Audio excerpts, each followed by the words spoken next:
Bonjour, c'est Claudique Pfeiffer, éducatrice somatique, fondatrice du Centre en Ballons-Nous à Montréal. Je souhaitais vraiment aujourd'hui être présente pour célébrer d'une certaine façon la Journée nationale des aînés parce que ceux qui me connaissent savent à quel point j'ai une préoccupation. Je suis très engagée à travers le projet Vieillir sans rétrécir. À, d'une certaine façon, accompagner les personnes vieillissantes à optimiser leur mouvement au quotidien pour rayonner dans le monde jusqu'à un âge avancé, parce que je pense, et mon expérience l'a montré, que vieillir n'est pas une catastrophe ni une maladie incurable, mais que c'est important de continuer à pouvoir cheminer. Et la façon dont moi je le fais, c'est évidemment d'accompagner par le mouvement, de retrouver de l'agilité, de la grâce, de la fluidité dans ces mouvements. Et ça se fait vraiment encore à tout âge. Je le vois à travers ma clientèle, je le vois dans mon expérience que vieillir sans rétrécir, c'est vraiment quelque chose qui est possible à tout âge. Il suffit simplement d'accorder son corps comme on accorde un instrument. On le voit aujourd'hui, malheureusement, même si je soutiens totalement toutes les initiatives de la santé publique et que je suis vraiment les règles à la lettre, on a pu observer que toute la période de confinement a d'une certaine façon limité les personnes vieillissantes dans leur mobilité, allant moins faire les courses, bougeant moins. Et on a vu, des études ont montré que des personnes qui marchaient avec une canne se retrouvent maintenant avec une marchette parce que moins on s'utilise, vous connaissez le principe use it or lose it, donc moins on s'utilise, plus on perd les fonctionnalités, et que c'est absolument important dans cette période, toujours d'ailleurs quand on vieillit, de conserver sa mobilité, mais dans cette période où on est quand même plus ou moins dans une éventualité d'être demi-confiné, soit confiné, on ne sait pas comment COVID va évoluer, mais on sait que jusqu'à ce qu'il y ait un vaccin, c'est très, très difficile évidemment de prévoir euh, comment va être notre mobilité, notre capacité de sortir, d'aller voir, d'aller voir nos amis, notre famille, nos petits-enfants. Donc, forcément, on se retrouve avec une mobilité plus limitée, avec une capacité de partager qui est plus limitée. Et évidemment, ça affecte notre mobilité, ça affecte notre fonctionnalité, et ça, c'est tout à fait documenté. Donc, aujourd'hui, je souhaitais évidemment partager une petite capsule. Qu'est-ce que ça veut dire de réduire l'effort pour augmenter son efficacité? C'est intéressant comme idée, parce que souvent on réalise que lorsqu'on vieillit, on avance en âge, bien, on a l'impression qu'on est moins efficace dans ce mouvement, on est moins rapide, on a comme plus de difficultés parfois pour réaliser certains mouvements ou certains gestes de la vie quotidienne. J'ai une bonne nouvelle pour vous, j'ai une bonne nouvelle. C'est une qualité qui se développe de ralentir, de réduire la vitesse d'exécution de ces mouvements. C'est une qualité qui se développe, qui devrait être déjà apprise bien plus tôt avant d'atteindre nos années de maturité. Et l'efficacité, notre système nerveux, pour être efficace, a besoin d'une certaine façon d'apprendre avec douceur et lenteur. Donc c'est parfait. Quand on vieillit, on a justement une lenteur qui s'installe peut-être plus naturellement. Et c'est une bonne nouvelle, parce que c'est pas parce qu'on est plus lent et c'est pas parce qu'on réduit les fois les amplitudes qu'on va réduire notre efficacité, bien au contraire.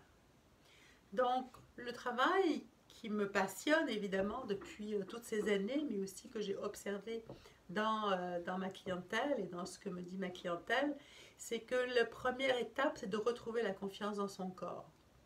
Retrouver la confiance, ça passe par devenir plus conscient. Ça passe par apprendre à ressentir. Ça passe par accueillir ses limitations. Parce qu'évidemment, nous en avons des limitations. Nous avons tous des limitations. Et plus on avance en âge, plus nous avons des limitations qui sont variables en fonction de notre histoire, de nos événements. Donc, d'une certaine façon, c'est d'apprendre à ressentir et d'apprendre à ressentir ce qui est agréable, mais aussi d'apprendre à ressentir et d'être avec nos limitations.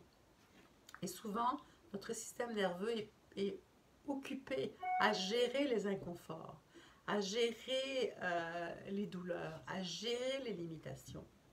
Mais il y a souvent une autre partie de nous-mêmes qui fonctionne parfaitement. Donc l'idée, c'est de voir comment nos limitations s'intègrent dans notre schéma corporel, dans notre capacité de bouger et de nous mouvoir dans la vie. Donc il s'agit de retrouver confiance dans son corps en accordant son corps comme on accorde un instrument pour qu'il puisse jouer une symphonie dans notre vie de tous les jours. Donc mon travail à moi, c'est de vous guider à enlever la poussière.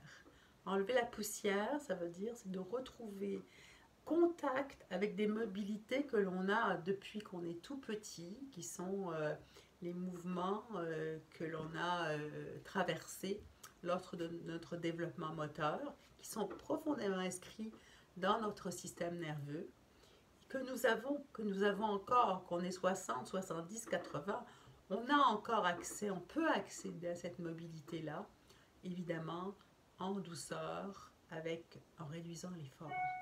Qu'est-ce que ça veut dire réduire l'effort? Réduire l'effort, ça ne veut pas dire ne faire rien faire.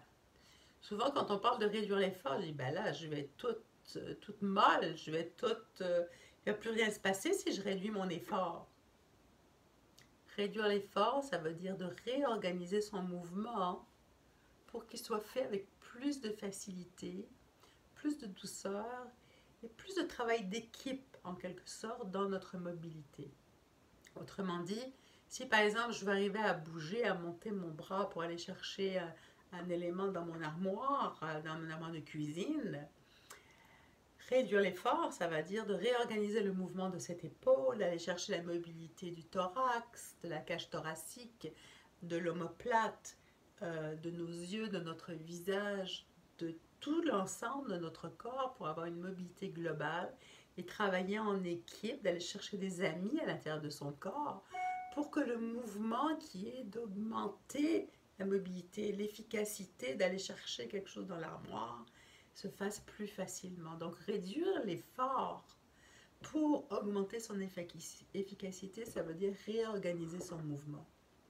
Et ça se fait à tout âge et ça se fait évidemment aussi donc quand on atteint l'âge de la maturité ou comme on appelle ça aujourd'hui, quand on devient un aîné ou une aînée. Ça se fait aussi par, d'une certaine façon, réapprendre à bouger et de goûter les petits mouvements. Souvent, on pense que faut faire des grandes affaires. Il faut montrer qu'on est souple, on performe, on veut encore performer, on veut encore faire des grandes affaires. Ça ne veut pas dire que vous ne pouvez pas faire de grandes affaires.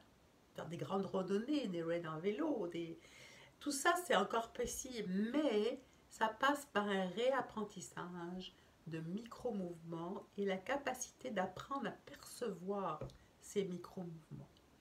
Pour voir les micro-progrès, pour voir à quel point, par exemple, notre colonne vertébrale, pour qu'elle bouge avec moins de douleur, c'est de se réapproprier les micro-mouvements de chaque vertèbre, dans la douceur, dans le moindre effort, dans une réorganisation d'un mouvement de notre colonne vertébrale qui va nous soutenir dans notre quotidien au lieu de nous peser d'une certaine façon.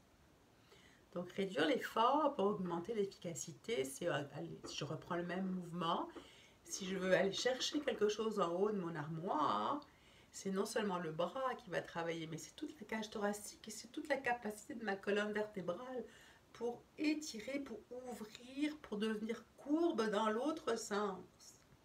Et ça, c'est important parce que quand nous vieillissons, nous avons tendance, d'une certaine façon, à, si on reprend le mythe de Sophocle, qui est qu'est-ce qui marche à quatre pattes quand on est petit, debout, et ensuite sur trois pattes, c'est un peu la métaphore qui est bébé, on est à quatre pattes, ensuite debout à l'âge adulte, on est debout, puis quand on se retrouve plus vieillissant, on se retrouve à trois pattes avec une canne Est-ce nécessairement ça? Pas forcément. L'idée, c'est de voir que la tendance, quand on vieillit, c'est que les fléchisseurs vont augmenter. Donc, on va avoir tendance, d'une certaine façon, à perdre notre verticalité, à perdre notre capacité de nous étirer, d'extensibilité. Et ça, c'est quelque chose qu'on réapprend à retrouver parce qu'on l'a en nous. C'est pas quelque chose d'extérieur qu'on va apprendre et calquer sur nous. Non, on l'a. Il faut enlever la poussière et d'une certaine façon, par le micro-mouvement, instruire et enseigner à notre cerveau que ça peut être retrouvé de façon facile, spontanée. Et notre système nerveux va choisir le chemin le plus simple, le plus économique pour nous tenir debout, pour nous amener à aller chercher ce qu'on veut dans notre armoire de cuisine. Donc, réduire l'effort, réorganiser le mouvement, réduire l'effort, c'est retrouver des amis à l'intérieur de ces mouvements pour que notre cerveau puisse continuer à apprendre. Et lorsqu'on parle de vieillir sans rétrécir en éducation somatique, on n'est pas dans une classe d'exercice.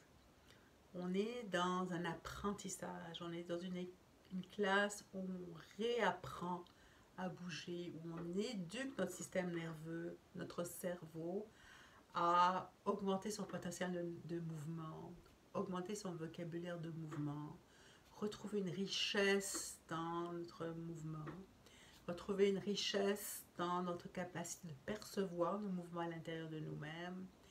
Et ça, c'est accessible à n'importe quel âge, soit si on est capable de s'allonger, soit sur une chaise, soit debout. Mais croyez-moi que ça, c'est quelque chose qui m'anime et qui continue à m'animer et qui me permet moi aussi de continuer à construire des projets. Et le projet le plus important sur lequel je travaille actuellement, dont vous entendrez parler, c'est Vieillir sans rétrécir, qui, comme son nom l'indique, est vraiment une promesse et un encouragement, une bonne nouvelle qu'on peut à tout âge aller dans le sens d'optimiser et la fluidité de nos mouvements au quotidien. C'était Claudie Pfeiffer. N'hésitez pas à communiquer avec moi si vous voulez en savoir plus, mais sachez que pour moi, ce qui était important, c'est que de parler avec vous et de vous dire que cette période de la vie dans laquelle on est, qu'on appelle troisième âge, quatrième âge, en cette journée spéciale de célébration des aînés, c'est important de rappeler que tout est encore ouvert. Je vous dis à très bientôt dans une prochaine capsule. Portez-vous bien.